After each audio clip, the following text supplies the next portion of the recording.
we've got you covered. This is News 4 Tucson, live at 10.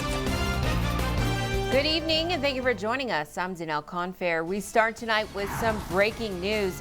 A suspect wanted in connection with the stabbing death of a local woman is on the run tonight. Tucson police say they arrived to the 600 block of West Miracle Mile and discovered a woman with obvious signs of stabbing trauma. TPD believes that the man on the run is not a threat to the public. The investigation is ongoing. We'll keep you updated on this story as it unfolds. A 16-year-old has been arrested and charged with second-degree murder in connection to a shooting on the east side last night.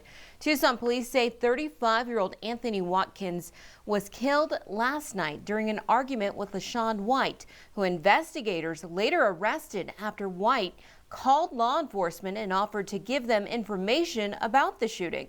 Investigators say that they knew each other and the shooting happened after the two had a verbal argument. If you have any more information about this incident, you're asked to call 911 or 88 Crime. Tucson police had to shut down Grant Road going eastbound near I-10 this afternoon due to a shooting that sent one man to a local hospital with serious injuries. Officers arrived on the scene near the block of 1400 West Grant to find a man with obvious signs of gunshot trauma. There are currently no suspects at this time. The investigation is still ongoing. I-10 going westbound saw some major delays this afternoon due to a single car rollover near the Sunset Road exit. The Arizona Department of Public Safety has confirmed that lanes 1 and 2 were blocked for some time while crews worked to clear the interstate. The Department of Safety also confirmed that the driver did suffer minor injuries. A 61-year-old man has died from his injuries after running into a pole while biking on the loop this morning. According to Pima County Sheriff deputies, the man was transported to a local hospital with life-threatening injuries, where he later died. The loop was closed for several hours as investigators and deputies cleared the scene. It's since been reopened. Now to a developing story from earlier this week. The victim in the March 4th road rage shooting near Valencia and I-19 has died. According to police, 27-year-old Rudolph Vega drove himself to St. Mary's Hospital after the shooting, where he died from his injuries a day later. 31-year-old David Rivera, who is facing aggravated assault charges, is likely to get a whole new set of charges due to the case turning into a homicide. Police have confirmed that a man has died after being struck by a car on Valencia near Commerce Court on Friday.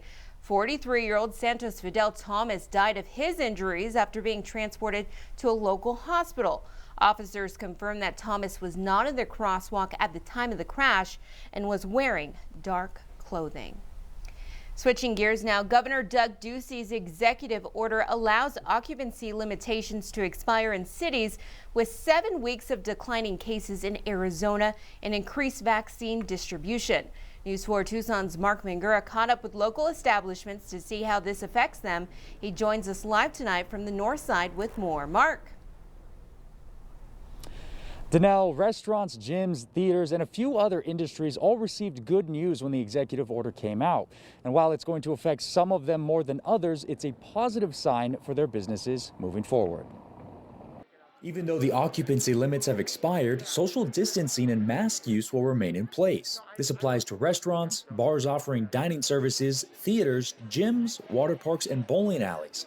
Union Public House says they expect a big increase in their outdoor dining with this news. Rolling into March now and February in Tucson, these are the highest of high seasons. The weather's fantastic. It's great for outdoor dining. Because social distancing is still in effect, they can't reach full occupancy yet, but Kruger says it's still a positive step. Patrons admit that after seeing restrictions for such a long time, it's worn on them mentally, and this change helps relieve some of that stress. Being out here, like having some sense of like normal activities, like going out to a restaurant, going out drinking, it's been better. The governor said in a statement that Arizona businesses have done an excellent job responding to the pandemic in a safe and responsible way. a big endorsement to those businesses who feel they have often gotten the short end of the stick through the pandemic. We believe that restaurants were a sector that was really unfairly criticized for the spread of coronavirus since the start, and so it's great to see the state start to lighten up on all of us and reduce their restrictions. With many people having to limit their lives over the past year because of the pandemic, we asked, is this the right thing for the governor to do? I think so. I think it should be up to the people. If you don't feel comfortable, you stay home. And if you feel comfortable going out, go out.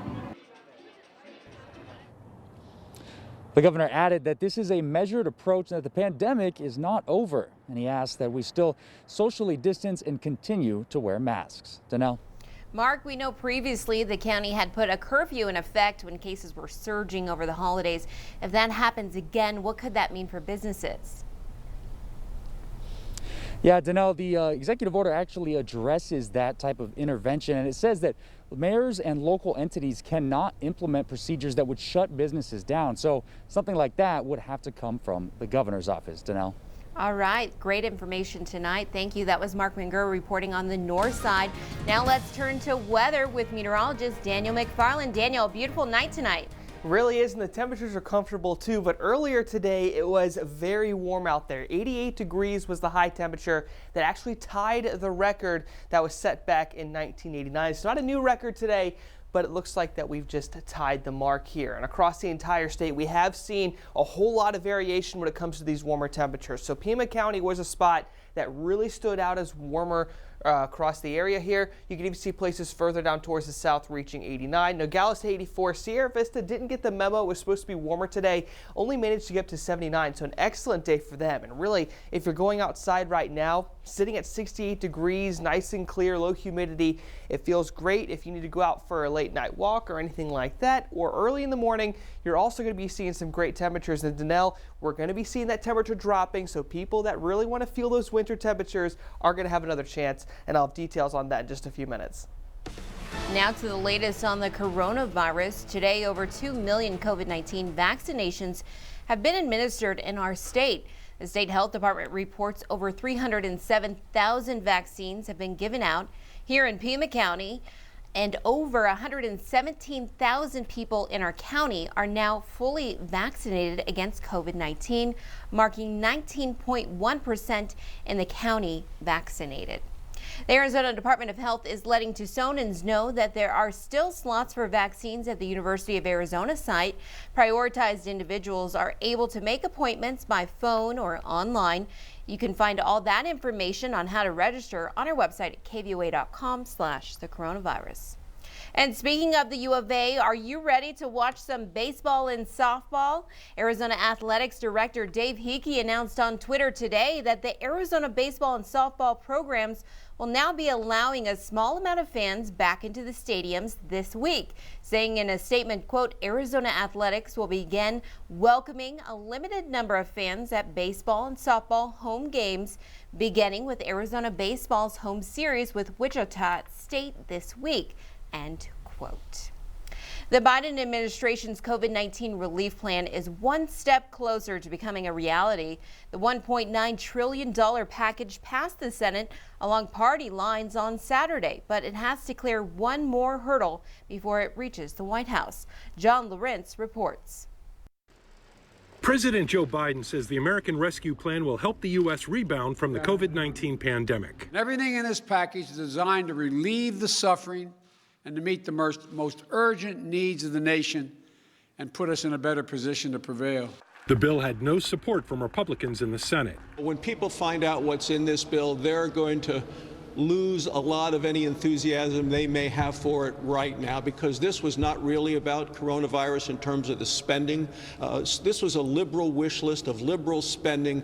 On Tuesday, the House of Representatives votes on whether to approve the Senate's changes to the bill, including the removal of a provision that called for raising the minimum wage to $15 per hour. The conversation is going to turn to how we tackle the minimum wage, and the president is looking forward to working with Congress to determine the best way to do it. If the bill passes through the House, it then goes to the president, who will sign it into law with little to no backing from the GOP. This is the most progressive piece of domestic legislation in a generation.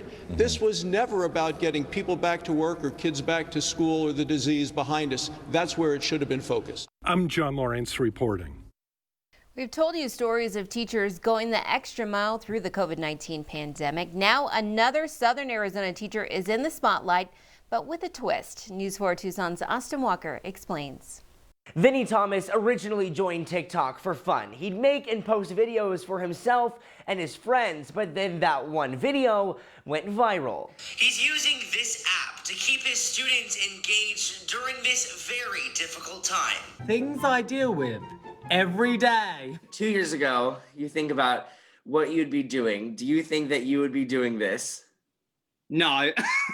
9th grade English teacher Vinnie Thomas still can't believe he's become a TikTok sensation. Me and my wife went to Red Robin and someone came up to the table that was working there and was like, hey, you look familiar. And I was like, okay. And they're like, yeah, are you a TikTok star? Now with over 22 million likes and 620,000 followers from across the world, he's using this newfound stardom, incorporating it in his classroom. We had a lot of students that just disappeared. They weren't connecting with any schoolwork. So it was a nice way to subtly check in on them, because we'd be like, you're not attending any of your lessons or responding to emails, but you're liking our TikToks. So we know you're alive, which is great.